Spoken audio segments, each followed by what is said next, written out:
Assalamualaikum warahmatullahi wabarakatuh. Perkenalkan, saya Intan Yunira dari Fakultas Keguruan dan Ilmu Pendidikan, jurusan Pendidikan Guru Sekolah Dasar, kelas C. Di video ini saya akan menjelaskan sejarah Indonesia tentang perumusan teks proklamasi.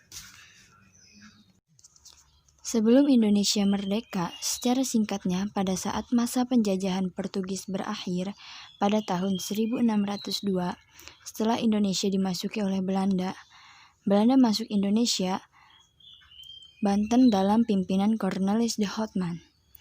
Pada saat itu, Belanda berkeinginan membentuk VOC yang menguasai rempah-rempahan Indonesia pada tahun 1602. Karena pasar dikuasai oleh Tionghoa dan Inggris, kantor VOC berpindah ke Sulawesi Selatan. Di Sulawesi Selatan sendiri, VOC mengalami dapat perlawanan menjadi dari Sultan Hasanuddin. Berbagai perjanjian dibuat, yang salah satunya adalah Perjanjian Bongaya. Akan tetapi, Sultan Hasanuddin pun melanggar perjanjiannya dengan Belanda. Setelah itu, mereka berpindah-pindah tempat sampai Yogyakarta. Di Yogyakarta, VOC menandatangani Perjanjian Giyanti yang isinya Belanda mengakui Mangkubumi sebagai Sultan Hamengkubuwono yang pertama. Perjanjian itu membuat pecah Kerajaan Mataram, yang sampai sekarang menjadi Kesultanan Surakarta dan Kesultanan Yogyakarta. Maka dari itu, VOC dibubarkan pada Januari 1800 setelah Belanda kalah dari Perancis. Pada masa itu, usai VOC dibubarkan, penjajahan Belanda tidak berhenti sampai situ saja. Belanda sendiri menunjuk Herman William Daendels sebagai Gubernur Jenderal Hindia Belanda pada masanya. Masyarakat Indonesia dipaksa untuk bekerja, membuat jalan dari Anyer sampai Panarukan. Masa ia juga tidak lama. Ia digantikan oleh Johannes van den Bosch. Ia menerapkan sistem tanam paksa. Sistem tanam paksa ini, tiap desa diharuskan menyisihkan sebagian tanahnya untuk ditanam komoditas ekspor, khususnya tebu, nila, dan kopi. Pada saat Indonesia yang akan bangkit dari penjajahan yang terus-menerus di Indonesia, dari Jepang sendiri selama memerintah membentuk beberapa organisasi.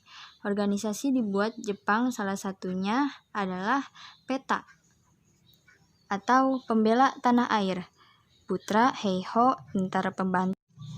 Pemerintahan Jepang di Indonesia berakhir setelah Jepang kalah dari tentara sekutu. Pada saat Perang Dunia Kedua, dua kota di Jepang, Hiroshima dan Nagasaki, dibom oleh tentara sekutu. Setelah mendengar adanya kekalahan Jepang, dibentuklah sebuah badan, yakni BPUPKI, atau disebut juga Dokuritsu Junbi Chosakai, yang diketuai oleh Dr. Rajiman Widyodiningrat. Nama BPUPKI atau menjadi PPKI atau Dokuritsu Junbi Inkai untuk lebih mengesahkan keinginan Indonesia merdeka. Soekarno-Hatta selaku pemimpin PPKI dan Dr. Rajiman Widyodiningrat selaku mantan ketua BPUPKI diterbangkan ke Dalat, Vietnam untuk bertemu Marsekal Tauci.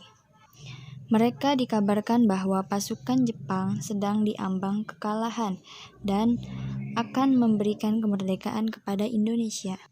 Namun, pada tanggal 10 Agustus 1945, Sultan Syahrir setelah mendengar kekalahan Jepang melalui Radio Republik Indonesia, para pejuang bawah tanah siap-siap untuk memproklamasikan kemerdekaan Republik Indonesia sebagai hadiah dari Jepang. Setelah Soekarno-Hatta dan Rajiman pulang ke Indonesia, Sultan Syahrir mendesak agar cepat dilakukan proklamasi kemerdekaan. Soekarno-Hatta belum yakin Jepang telah menyerah, dan Hatta menjelaskan bahwa Syahrir tidak berhak memproklamasikan karena akan menjadi bagian penting hak PPKI. Setelah mendengar kekalahan Jepang, pada tanggal 14 Agustus 1945, golongan muda mendesak agar golongan tua cepat melakukan proklamasi kemerdekaan. Namun, golongan tua tidak ingin terburu-buru. Mereka tidak mau pertumpahan darah di Indonesia terjadi. Soekarno-Hatta dan Ahmad Subarjo mendatangi rumah Laksamana Maida, membicarakan tentang kemerdekaan RI pagi hari sekitar jam 10 pagi tepat pada 16 Agustus 1945. Soekarno tidak muncul, jadi tidak bisa dilaksanakan proklamasi. Peserta rapat sendiri tidak tahu atas terjadinya peristiwa yang menimpa mereka, yaitu peristiwa Rengas Dengklok, atau adalah peristiwa penculikan terhadap Soekarno dan Hatta oleh golongan muda untuk mempercepat pelaksanaan proklamasi. Setelah kembali ke Jakarta, sepulangnya dari Rengas Dengklok, Soekarno dan Hatta menyusun teks proklamasi di rumah Laksamana Maida yang dibantu oleh Ahmad Subarjo, disaksikan oleh Soekarni, B.M. Diah, Sudiro, dan Sayuti Melik. Setelah konsep selesai, Sayuti Melik mengetik naskah tersebut. Teks tersebut akhirnya dibacakan pada hari Jumat tanggal 17 Agustus 1945. Pada awalnya, pembacaan proklamasi akan dilakukan di lapangan Ikada. Namun, berhubung alasan keamanan dipindahkan ke Jalan Pengangsaan Timur 56, kediaman Soekarno.